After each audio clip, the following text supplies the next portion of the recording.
मुझे अपने फरमान की राह पर चला क्योंकि इसमें मेरी खुशी है। मैं खुदा का फर्जंद पास्टर आशिर सलीम एक बार फिर आपकी खिदमत में खुशी के राज के साथ फिर हाजिर हूँ। आज का हमारा मौजू खुशी का राज का हिस्सा दोम है, जिसमें हम खुदा के कलाम से सीखेंगे कि हम किस तरह से खुश रह सकते हैं। गुज़श्ता वीडियो में हमने सीखा था कि खुशी का राज माफ़ी मांगने और माफ़ कर देने में है। खुशी का राज रिश्तों से मोहब्बत में है। खुशी का राज भूल जाने में है। आज हम सीखेंगे कि खुशी का राज बांटने में है। खुशी का राज शेयरिंग में है, और शेयरिंग का ताल्लुक माल के साथ नहीं बल्कि दिल के साथ होता है। और इसकी मिसाल हमें बाइबल मुकद्दस में से सारपत की बेवा की मिलती है, जिसने अपनी नादारी की हालत में जब उसके पास कुछ नहीं है तो उसने कहा, मेरे पास तो थोड़ा सा घर में आटा है, जिसमें हमने माँ बेटे ने रोटी खानी है और उसके बाद हमने मर जाना है, क्योंकि मुल्क में काल है और हमारे पास तो कुछ नहीं है। तो भी उसने अपनी भूख पर नबी की भूख को तरजीह दी और उसे रोटी बना कर दी। और उसके बाहिस जब तक मुल्क में काल रहा, उसके घर से ना आटा खत्म हुआ और ना तेल खत्म हुआ। और दूसरी मिसाल हमें बाइबल मुकद्दस में से मिलती है, जब हैकल में एक बेवा अपने नादारी की हालत में अपने शुक्र गुजारी के हदिये गुजरानती है। जो कुछ उसके पास का सब कुछ वो खुदावंद की नजर कर देती है। चुनाचे कलाम मुकद्दस में लिखा है कि जिसने बहुत जमा किया उसका कुछ ज्यादा ना निकला, और जिसने थोड़ा किया उसका कुछ कम ना निकला। तो हमें कुरिन्थियों के दूसरे खत के 8वें बाब में मकदूनिया की कलीसिया से बहुत कुछ सीखने को मिलता है कि जिस कदर उन पर गुर्बत ज्यादा हुई, उस कदर उनकी सखावत बढ़ गई। उन्होंने अपनी मकदूर से ज्यादा देना शुरू कर दिया, और इस तरह से उन्होंने गुर्बत से निकलने का हल ढूंढ लिया। और पौलुस रसूल कहता है कि जिस तरह से तुम ईमान, कलाम और इल्म और पूरी सरगर्मी और उस मोहब्बत में सबकत ले गए हो, उसी तरह से सखावत करने में भी सबकत ले जाओ। चूंकि सखावत जो है, शेयरिंग जो है, खुशी देती है। इंसान को जमा करने से खुशी नहीं मिलती, क्योंकि मादी चीज़ों में खुशी नहीं है। इंसान जिसके पास बाइक है वो गाड़ी का सोचता है, जिसके पास गाड़ी है वो बड़ी गाड़ी का सोचता है, जिसके पास बड़ी गाड़ी वो दूसरी गाड़ी का सोचता है।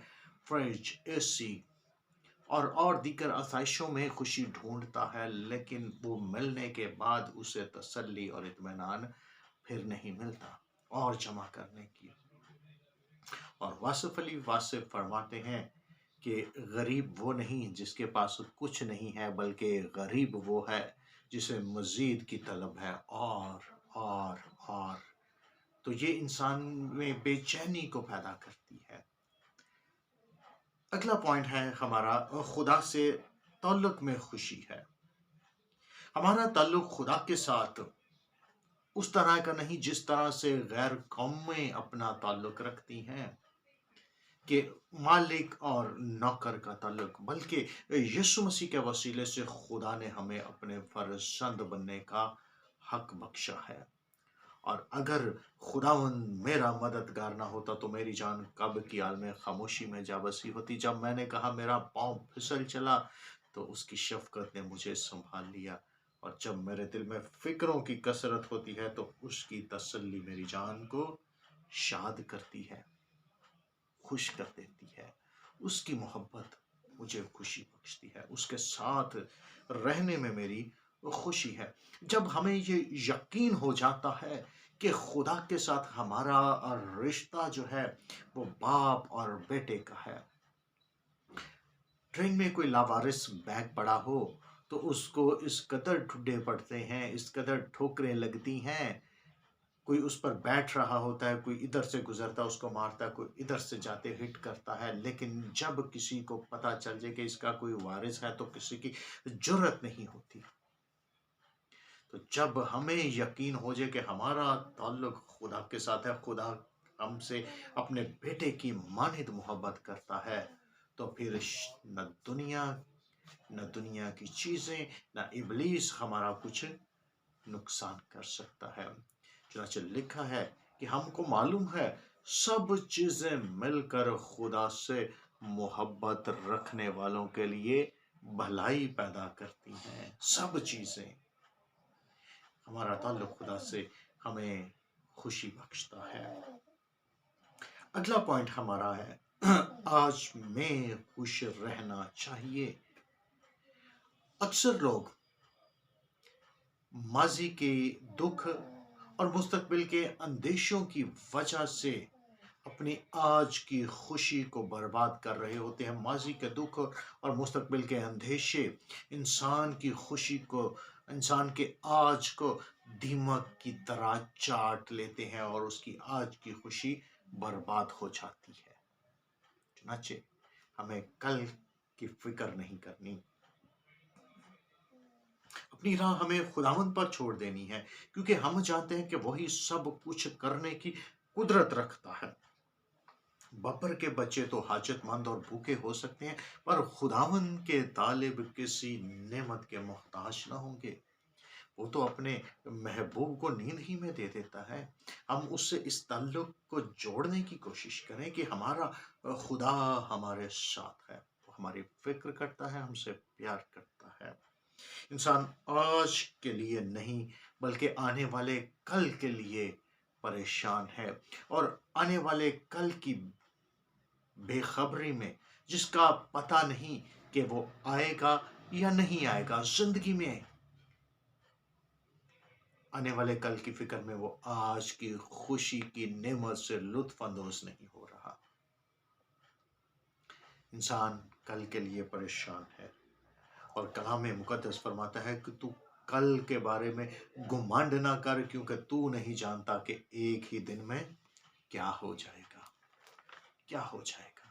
ہمیں کل کے لیے پریشان ہو کر ہم آج کی خوشی کو برباد کر دیتے ہیں۔ ہمیں کل کی نہیں آج کی فکر کرنی چاہیے، اور مقدس متی رسول کی انجیل میں ہم 6 باب میں پڑھتے ہیں، اس لیے فکر مند ہو کر یہ نہ کہو کہ ہم کیا کھائیں گے، کیا پئیں گے، کیونکہ ان فکروں میں تو غیر قومیں رہتی ہیں، بلکہ تم اپنے جسمانی باپ کی مرضی کو پورا کرو اور آسمان کی بادشاہی کی تلاش کرو، تو یہ ساری چیزیں تو تمہیں انعام میں مل جائیں گی۔ بس کل کے لیے فکر مند نہ ہو۔ ہوا کے پرندوں کو دیکھو، نہ بوتے ہیں نہ کاٹتے ہیں، پھر بھی آسمانی باپ ان کو مہیا کرتا ہے۔ اس لیے ہمیں کل کی نہیں آج کی فکر کرنی چاہیے۔ اور یعقوب کے خط 4 باب میں تم یہ کہتے ہو کہ ہم آج یا کل فلاں شہر میں جائیں گے، وہاں 1 سال رہیں گے، سوداگری کریں گے، مال جمع کریں گے، نفع کمائیں گے، اور یہ نہیں جانتے کہ کل کیا ہوگا۔ ذرا سوچو، ذرا سنو تو تمہاری زندگی چیز ہی کیا ہے؟ بہارات کا سا حال ہے، ابھی نظر آیا اور ابھی ختم ہو گیا۔ ہمیں کل کی فکر آج کی خوشی کو برباد کر دیتی ہے۔